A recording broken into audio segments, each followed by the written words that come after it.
The Book of Judges is the seventh book of the Hebrew Bible and the Christian Bible. Its title describes its contents. It contains the history of biblical judges, divinely inspired leaders whose direct knowledge of Yahweh allows them to act as champions for the Israelites from oppression by foreign rulers, and models of wise and faithful behavior required of them by the God Yahweh following the exodus from Egypt and the conquest of Canaan. The stories follow a consistent pattern. The people are unfaithful to Yahweh, and he therefore delivers them into the hands of their enemies. The people repent and entreat Yahweh for mercy, which he sends in the form of a leader, a champion. The judge delivers the Israelites from oppression and they prosper. But soon they fall again into unfaithfulness and the cycle is repeated. Scholars consider many of the stories in Judges to be the oldest in the Deuteronomistic history, with the major redaction dated to the 8th century BCE and with materials dating from much earlier, perhaps close to the period the book depicts. Contents.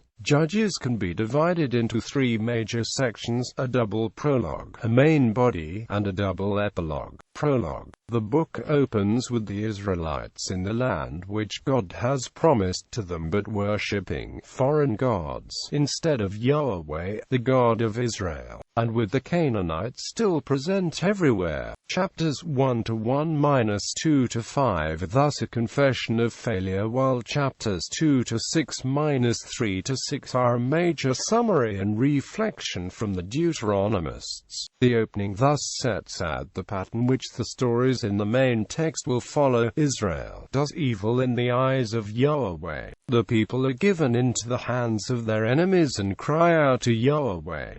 Yahweh raises up a leader. The Spirit of Yahweh comes upon the leader. The leader manages to defeat the enemy, and peace is regained.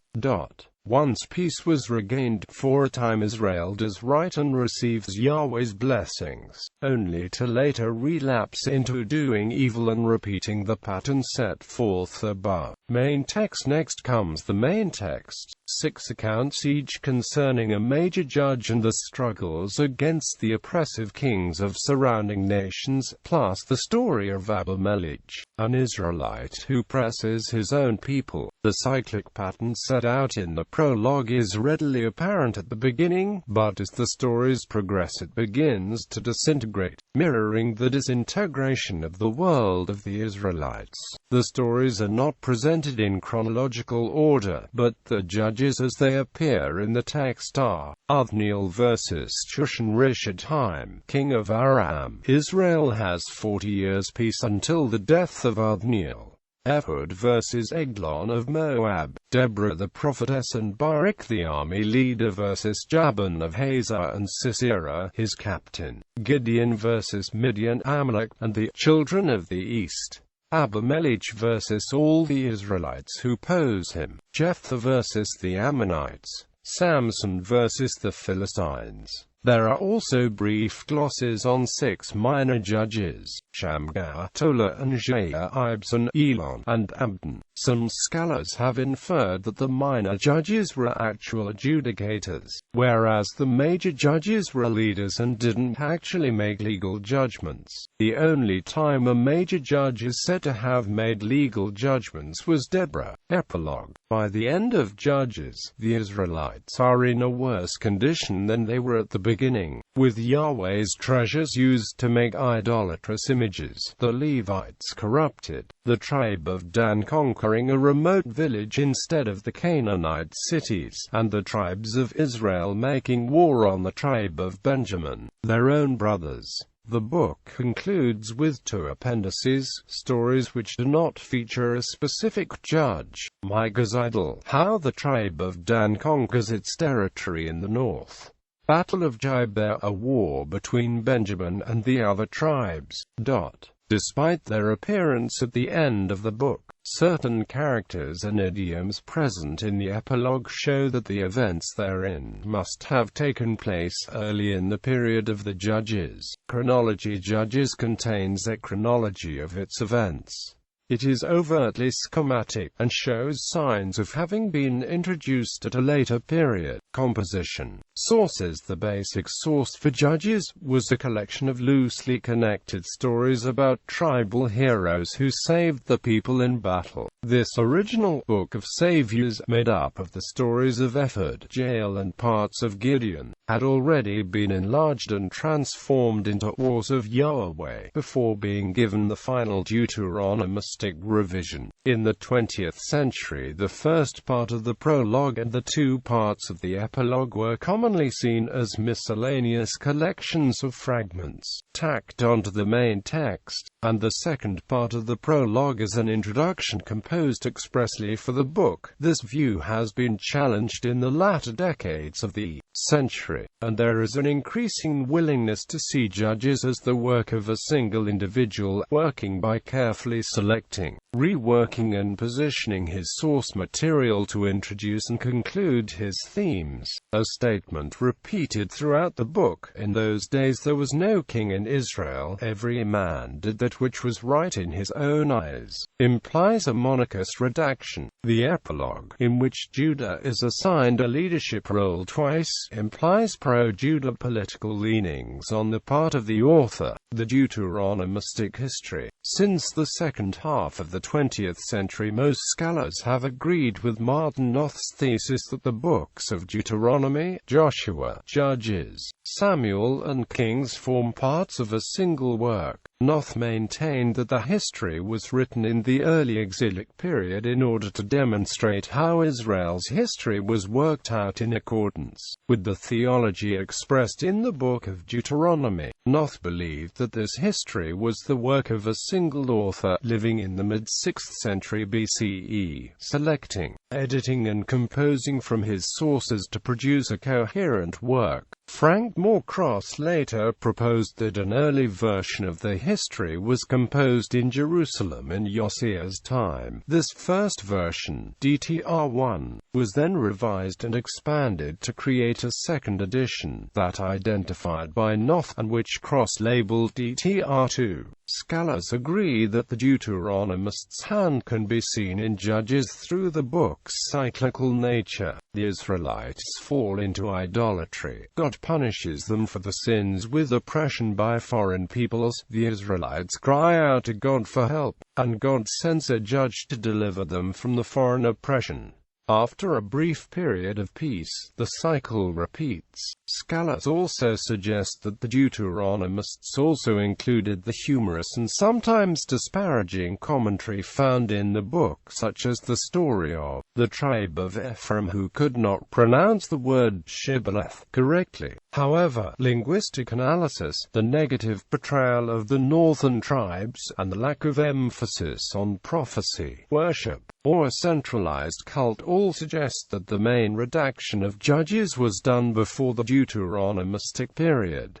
Themes and genre. The essence of Deuteronomistic theology is that Israel has entered into a covenant with the God Yahweh, under which they agree to accept Yahweh as the God, and Yahweh promises them a land where they can live in peace and prosperity. Deuteronomy contains the laws by which Israel is to live in the promised land. Joshua chronicles the conquest of Canaan, the promised land, and its allotment among the tribes. Judges describes the settlement of the land. Samuel the consolidation of the land and people under David, and Kings the destruction of kingship and loss of the land. The final tragedy described in Kings is the result of Israel's failure to uphold its part of the covenant. Faithfulness to Yahweh brings success, economic, military and political, but unfaithfulness brings defeat and oppression. This is the theme played out in Judges. The people are unfaithful to Yahweh, and he therefore delivers them into the hands of their enemies. The people then repent and entreat Yahweh for mercy, which he sends in the form of a judge. The judge delivers the Israelites from oppression, but after a while they fall into unfaithfulness again, and the cycle is repeated. Further themes are also present: the sovereign freedom of Yahweh, the satirization of foreign kings, the concept of the flawed agent, and the disunity of the Israelite community. The book is as intriguing for the themes it leaves out as for what it includes. The Ark of the Covenant, which is given so much importance in the stories of Moses and Joshua, is almost entirely missing. Cooperation between the various tribes is limited, and there is no mention of a central shrine for worship or of a high priest. Although Judges probably had a monarchist redaction, the book contains passages and themes that represent anti-monarchist views. One of the major themes of the book is Yahweh's sovereignty and the importance of being loyal to him and his laws above all other gods and sovereigns. Indeed, the authority of the judges comes not through prominent dynasties nor through elections or appointments, but rather through the Spirit of God. Anti-monarchist theology is most apparent toward the end of the Gideon cycle, in which the Israelites beg Gideon to create a dynastic monarchy over them, and Gideon refuses. The rest of Gideon's lifetime saw peace in the land, but after Gideon's death, his son Abimelech ruled Shechem as a Machiavellian tyrant guilty for much bloodshed. However, the last few chapters of Judges highlight the violence and anarchy of decentralized rule. Judges is remarkable for the number of female characters who play significant roles, active and passive, in the narratives. Rabbi Joseph Telushkin wrote, "Most of the great women in the Bible either are married to a great man or related to one. A rare exception to this tradition is the prophetess and judge Deborah, perhaps the Bible's greatest woman figure. Deborah stands exclusively on her own merits. The only thing we know about her personal life is the name of her husband, Lapidot." Bibliography. Alter, Robert Trans, and Commentary. Ancient Israel, the Former Prophets, Joshua, Judges, Samuel, and Kings. New York, W.W. Norton and Amp Company, 2013. Amit Yera, Judges, Introduction and Annotations. The Jewish Study Bible, ed. Adele Berlin and Mark Z.V.I. Bretler. New York, Oxford University Press, 2004. 508-557. Bacon, Gershon and S. David Sperling. Judges, Book of Encyclopedia Judaica, 2nd edition, Volume 11. pp. 561-566. Davis, John J. and Herbert Wolfe. Judges, Introduction and Annotations. Zondervan NIV Study Bible, ed. Kenneth L. Barker, Grand Rapids, Michigan. Zondervan, 2002. 326-363. Enicle, Eric. The Reform of King Josiah and the Composition of the Deuteronomistic History. Brill, ISBN 9789004102668. Guest P. Derin. Judges. In James D. G. Dunn, John William Rogerson. Edmonds Commentary on the Bible. Edmonds. ISBN 978-08028-37110. Hughes, Jeremy. Secrets of the Times, Myth and History in Biblical Chronology. And Amp. C. Black. Knight, Douglas A. Deuteronomy and the Deuteronomists. In James Luther Mays, David L. Peterson, Kent Harold Richards. Old Testament Interpretation. T. and Amp. T. Clark. ISBN 978-0567292896. Knoppers, Gary. Introduction. In Gary N. Knoppers, J. Gordon McConville. Reconsidering Israel and Judah, Recent Studies on the Deuteronomistic History. Eisenbrauns. ISBN 978-157506-0378. Knoppers, Gary. Is there a future for the Deuteronomistic history? In Thomas Romer, The Future of the Deuteronomistic History. Leuven University Press. ISBN 9789042908581. Malamat A. Chapter 7. The Period of the Judges. Judges, The World History of the Jewish People. 3. Givertime, Israel. Rutgers Up, 1971. pp. 129–163. Matthews, Victor Harold. Judges and Ruth. Cambridge University Press. ISBN 978-0521-00066-6. Miller, J. Maxwell. The Ancient Near East and Archaeology.